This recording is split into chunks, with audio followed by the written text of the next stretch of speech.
Welcome to Legal 123s with ByrdAdatto. Legal issues simplified through real client stories and real-world experiences. Creating simplicity in 3, 2, 1. Welcome back to another episode of the Legal 123s with ByrdAdatto. I'm your host, ByrdAdatto, with my co-host, Michael Byrd. As a business and healthcare law firm, we meet many interesting people in various stages of their business. This season, we get to focus on the high-stakes implications of selling a business. Mm-hmm. This season's theme is the Hitchhiker's Guide to M&A. Now, Brad, we've been guest-heavy this season. We've been bringing in different professionals to offer their experiences and perspectives on M&A, but today, we're solo, Brad. It's just the two of us. Oh, man. Riley, you want to join us? Oh, well, I'm all right. We'll keep going for it. And Michael threw out these fancy legal terms like M&A.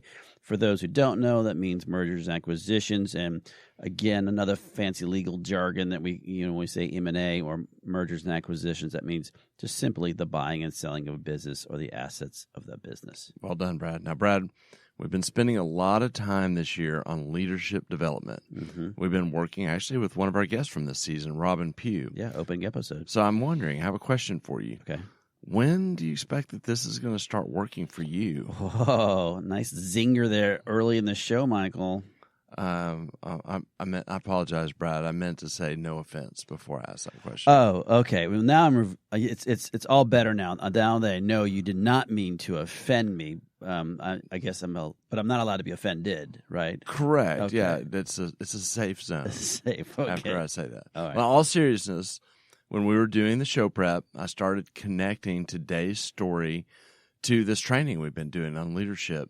And one of the principles that we're learning about is built around, kind of this training mantra, so to speak, that leaders are to inspire, teach, train, and coach those that they are leading.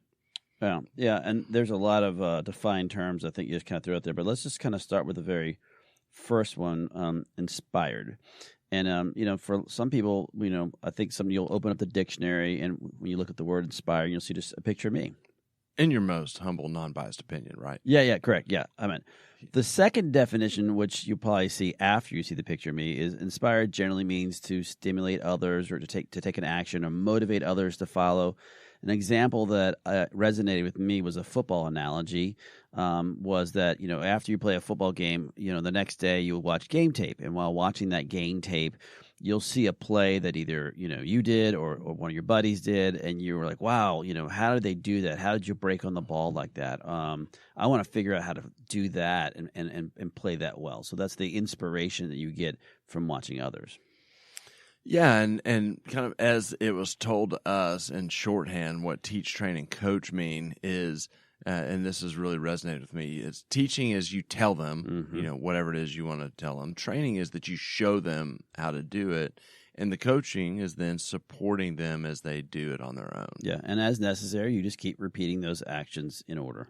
And this started me thinking about our families, Brad. I started thinking about the things that my parents taught me as a kid that I've adopted as my own and are part of what I do, and also have taught my kids. I'm trying to figure out where we're going with this, because I know your dad and your uncle and your boys, and all of y'all have a sense of humor of a 13-year-old boy. So where are you going with that one? Well, that's A, true, and B, probably the reason you get along so well with my family. Yeah, fact check, correct. The important thing for me that besides that, that came to mind for my dad is that my dad always instilled a strong sense of work ethic to me and to my siblings.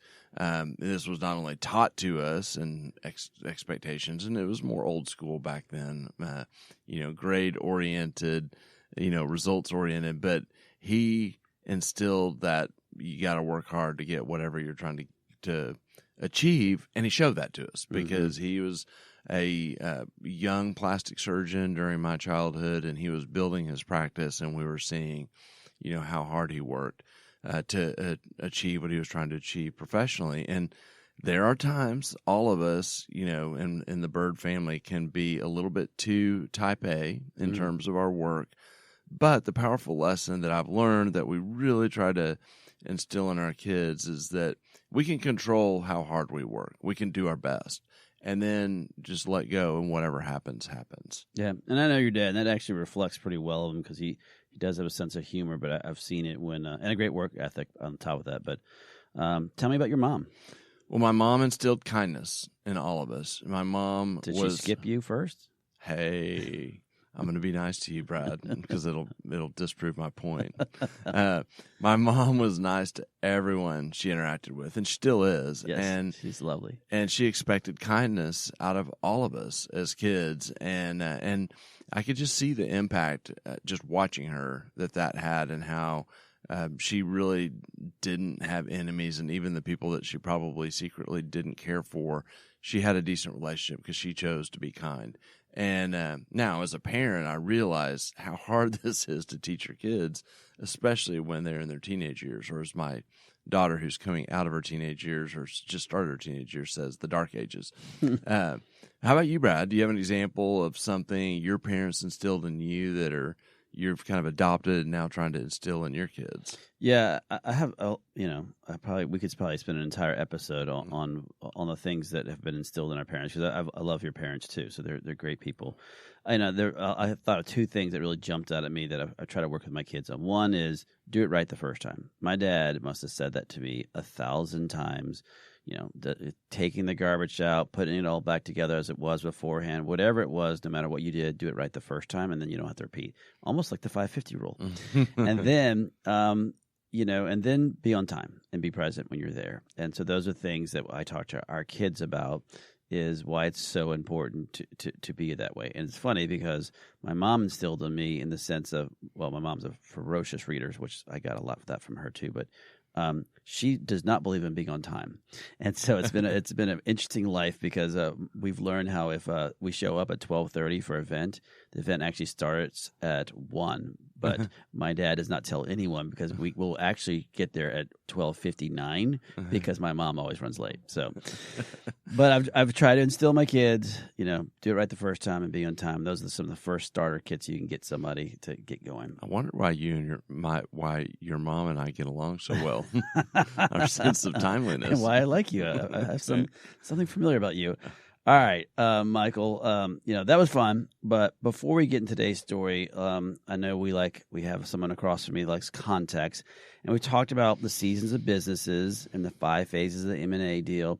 So let's kind of give a quick recap for those listening for the very first time. Yeah, and I like that we keep starting with the context, probably because I love context, but also because we can't, I don't think, overstate when you're talking about selling a business how much impact the other seasons of your business have on that phase. Yeah, absolutely. And so we talk about, there's every business is in one of 4 seasons. They're in the building season. They may be trying to create or fix their structure or infrastructure. They're in the operating season or the scaling season. They're growing, or they're buying and selling season, which is where we're camping out this season with the Hitchhiker's Guide to M&A. Yeah. And then we talk about this timeline in an M&A deal that is the 5 phases. And right. We have the letter of intent, then the due diligence, the definitive agreements, then we have a closing, and then there's stuff that happens after closing. We call the post-closing obligations. And we've touched on all of these different phases throughout this season. Mm-hmm. For today's show, we're going to spotlight a specific exit strategy on selling a business. And so we will end up kind of touching on all the phases. Fun. Awesome. Well, let's jump into the story. Today, Brad, our story focuses on a solo practice physician who hired us to help with his exit plan. Okay. The strategy adopted was what we here internally at ByrdAdatto call the Sensei Plan. All right. Well, I feel like we have a lot of vocabulary words being thrown out today, but audience members, the Sensei Plan is really a term, as Michael says, it's a strategy that we use when a business, or in this case, the practice owner wants to hire a younger physician, and then train that physician from both, how to do it from a business perspective and a clinical perspective, and then eventually have the ability to sell that practice to the physician. So that's the term of art we kind of use here at ByrdAdatto. And the concept here is that the owner is going to train this young physician on how to be a great doctor and the future leader of the practice, hence the Sensei Plan. Okay, well, from a 5 phases perspective, this Sensei Plan is a long play. Yes. You have to find the doctor. You have to then employ the doctor. You have to then train the doctor. And this is typically a minimum of 2 years from the date they are hired, and sometimes longer before you even get to this M&A deal. And there's even more to it than that. So as we get into today's story, Brad, our client, the senior doctor in today's story, is Dr. Clooney.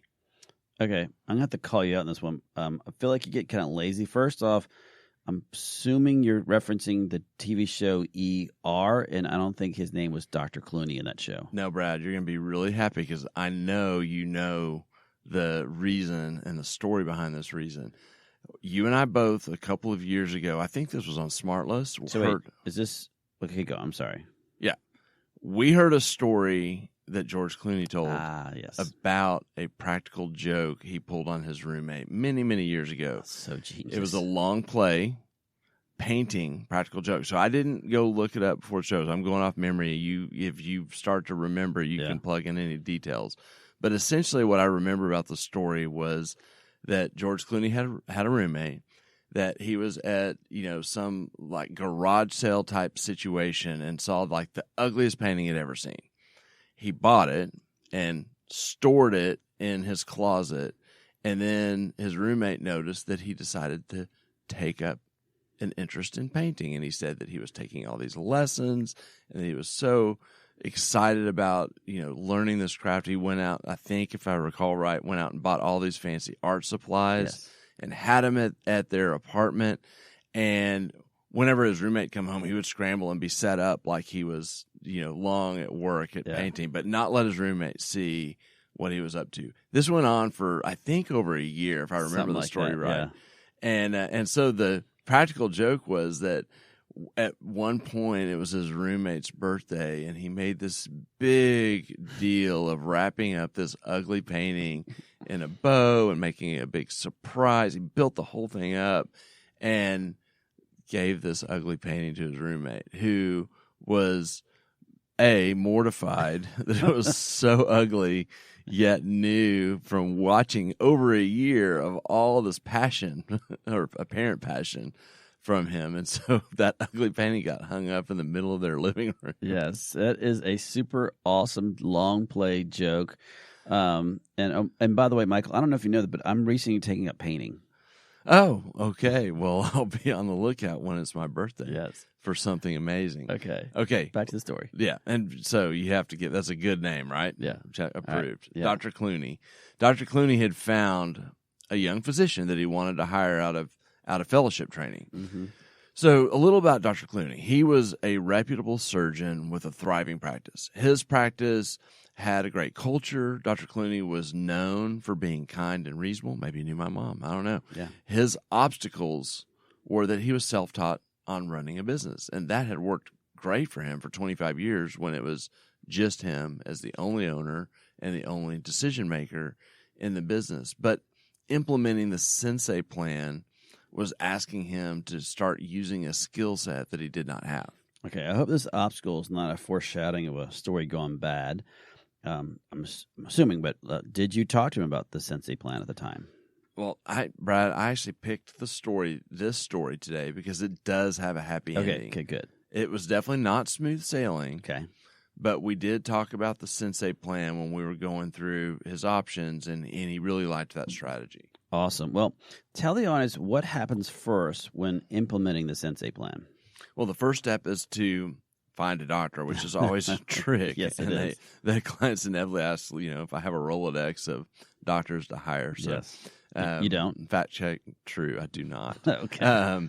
But he did find a young physician. Cool. And the step was to hire him and employ him as an employee. And we'll call him Dr. Kool-Aid.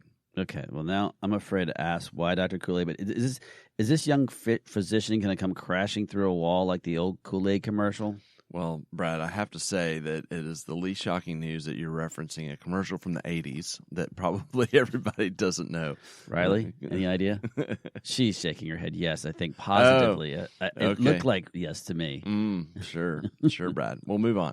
So we discovered from the beginning during this recruitment and employment process that this physician that we're calling Dr. Kool-Aid, he believed that Dr. Clooney was the best person for him to join. He believed that this practice was an amazing practice, and ultimately he really was committed early on to being there with Dr. Clooney and for this being his future practice. And he believed that Dr. Clooney was a good person and that they could work through any hard conversations. In other words, Brad, he drank the Kool-Aid. Well, okay, the name makes sense, and it can be a benefit. How did the employment phase go? This actually was pretty smooth. The employment agreement was going to be there for 3 years. Okay. Everyone was clear that the buy-in would be around that time, and that the first 3 years would be all about getting Dr. Kool-Aid busy and to learn the ways of Dr. Clooney, thus the Sensei Plan. Yes. This entire period went great and was actually the foundation that allowed the next phase to be successful. Yeah, that's probably the time, and it depends, audience members. Sometimes that happens within the first year and a half. Sometimes it happens in year 2. But at some point during this employment phase, they're going to start working out the details of what does ownership look like. And then maybe in the second half, we can kind of dive deeper into when to have those conversations. But it's not uncommon as you're closing out that, whatever the initial term of that agreement you said was 3 years, to start having these conversations. So did Dr. Clooney and Dr. Kool-Aid discuss any details of ownership back when they actually even signed the employment agreement? Yeah, it's a great question, and Riley, please delete that statement. Recognizing Brad's great question, they did not. Yet it's a fair question to ask, because we ask our when we're representing the young physicians to ask, are they having these conversations, Sure. and what are the expectations? And so they didn't. The risk when you do not deal with it at all is that you have no idea how things will go later. Mm-hmm. And the risk is it could be a wasted 2, or in this case 3 years, if things fall apart. So the only thing they discussed back when they did the employment agreement was the timeline, the 3-year timeline. Okay, this is making me nervous. Riley, hold the button, but it might be kind of we might have some scary music come up. But what happened when they started the buy-in phase? Well, the good news is they were committed, both of them, to making it work. That is good news. The hard part, as we just noted, is they hadn't discussed anything. Yeah. And you know, Dr. Clooney had his own preconceived notions because he'd run his own business, but this wasn't his skill set. But he wanted to make the arrangement work with Dr. Kool-Aid, and he wanted them to be side by side as they figured out what this would look like. So that was a little bit atypical. Yeah. Well, our longtime clients, probably our audience members, will know that we're probably going to say a word right here, which is something we love, which is the whiteboard meeting. This is a situation where we can outline what do you currently look like, what is your structure like, where do you want to go, and let's start drawing out this future plan so we can see it. And for us, we actually visually draw these things out and pull information out of individuals to really to get this conversation being spurred on, and which helps us later on get more details that we need to actually further dive into during these whiteboard sessions. So I'm going to ask, I'm assuming the answer hopefully is yes, did you have a whiteboard meeting? You can say that, Brad. We had 6 whiteboard meetings over the course of a year. Ooh, okay, wait. I know you're making fun of my whole leadership training thing, but that sounds like more than a whiteboard. Yes, Brad. Yes, you're correct. So as I mentioned, Dr. Clooney wanted them to kind of figure out the deal, together. And so we would show up, the 2 of them would come on a whiteboard with me, and we would try to figure out whatever the discussion point would be. And they may get stuck on something, and we would end up reconvening every 4 to 6 weeks. Now, this wasn't the original plan. We were trying to do it just kind of our normal process, but they were, doing it together without any pre-thought. B, as I said, Dr. Clooney had some of his own kind of preconceived notions. So, they were figuring it out together each step of the way, and Dr. Clooney's preconceived notions kind of complicated it. They would veer off course a little bit, and then we'd have to, kind of pull it back together. And so we had multiple reset conversations between the whiteboards. Yeah, and audience members, having these hard conversations after the young physician has been integrated into the fabric of the practice, these types of elements can actually make it more difficult because they feel like they're kind of already part of the practice.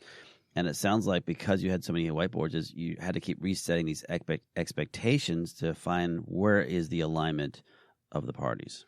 Yeah, for sure. And it in many other circumstances probably, would have been a high risk of falling apart. But let's find out what happens. Let's go to break and then come back and talk about some of the lessons that we can learn from Dr. Clooney's story and find out what happened. Many business owners use legal counsel as a last resort rather than as a proactive tool that can further their success. Why?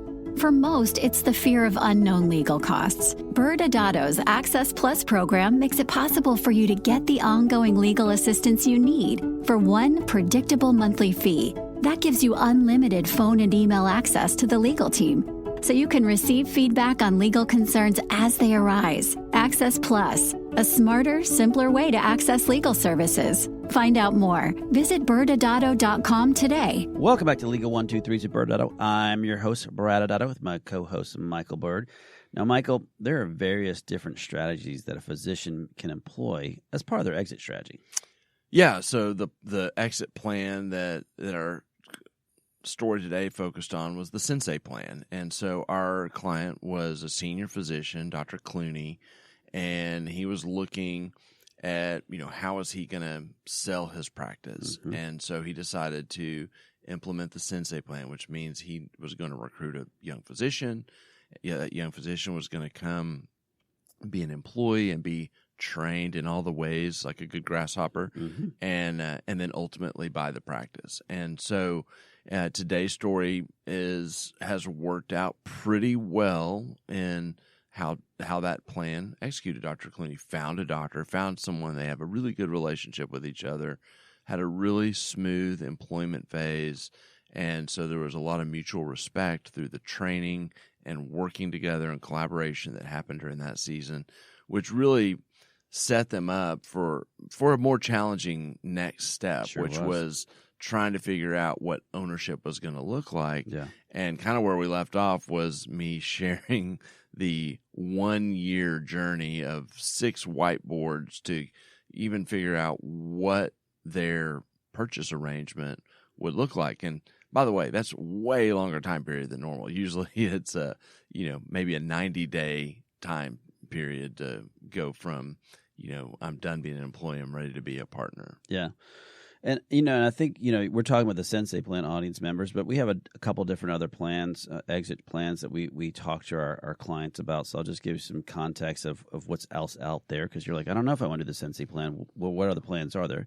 So we have ones we call like the Fixer Upper Plan. Now, this is a plan in which, for whatever reason, if you're trying to bring in someone or get your house in order, there may be some compliance things that we have to clean up, or it may be a structural aspect because of the way you're structured. So that's the Fixer Upper Plan.